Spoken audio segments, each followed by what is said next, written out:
This congregation has its roots clear back to 1797.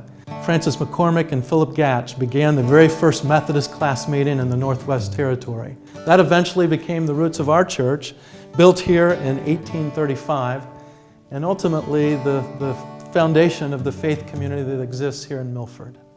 It started to decline. Really gone by the wayside. The other churches I would visit were the newer, more modern, bigger.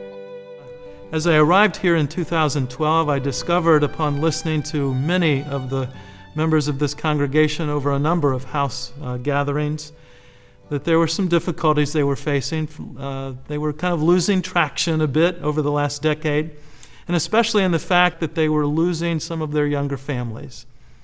There was a sense of financial stranglehold that was holding them back from venturing into any new directions in life and ministry. Although they had some strong adult discipleship expressions, there really wasn't any comprehensive or intentional strategy to lead someone from the time they first entered our doors into a pathway of discipleship.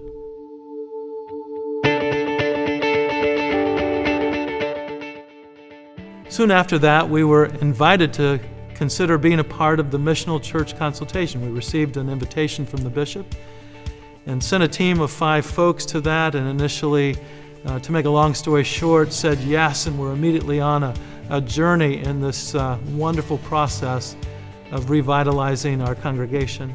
In the midst of that entire process, we were doing a number of different things that really prepared our church for what was called the Missional Consultation Weekend. And that weekend, Sue and Joseph and a number of other pastors had the opportunity to really look deeply into the very heart and soul of Milford First. At the end of that weekend, they presented to us in worship a prescription plan.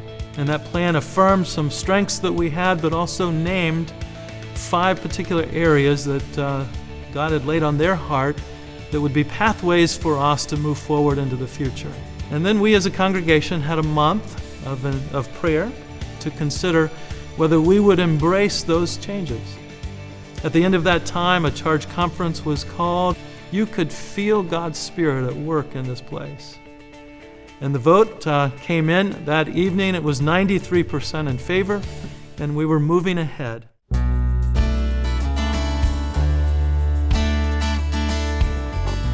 The heartbeat of all that, though, has been one of the things Sue taught us and instructed us from the very beginning, and that's the Breakthrough Prayer Initiative. And that prayer initiative fueled this congregation with a sense that God is in partnership with us, that God is at work empowering us to think beyond the moment and to forge a new frontier for Christ.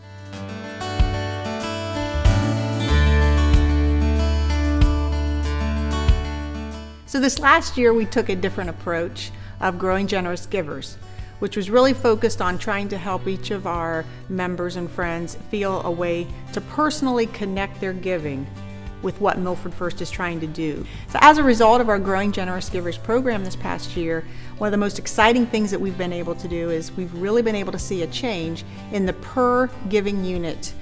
It's higher than it has been in the past, and even more encouraging than the per giving unit increase is that we've seen younger families step up, and so that's really important to the growth of our church.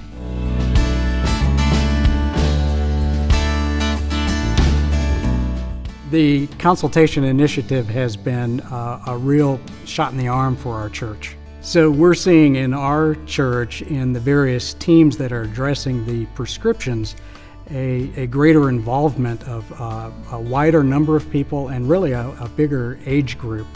On the worship enhancement team, the youngest person is a junior in high school, and the oldest must be in his 70s. And we've got every age in between.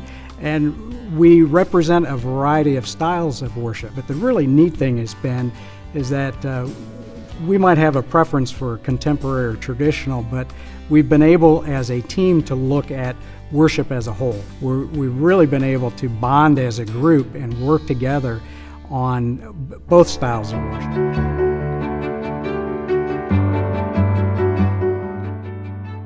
One of the exciting developments is what we do on Wednesday here at the church. We call it the Wave. It's a community meal that a few years ago actually had about 40 to 50, 60 people.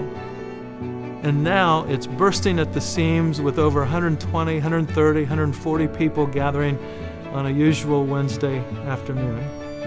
And that meal's a free meal and an opportunity for us as a congregation to interact with folks from our community, to build relationships and trust. And whereas at first our folks tended to kind of be isolated from those who came from our community, now there's a wonderful sense of camaraderie and trust develop, and there is a community, truly a biblical community, developing in that place.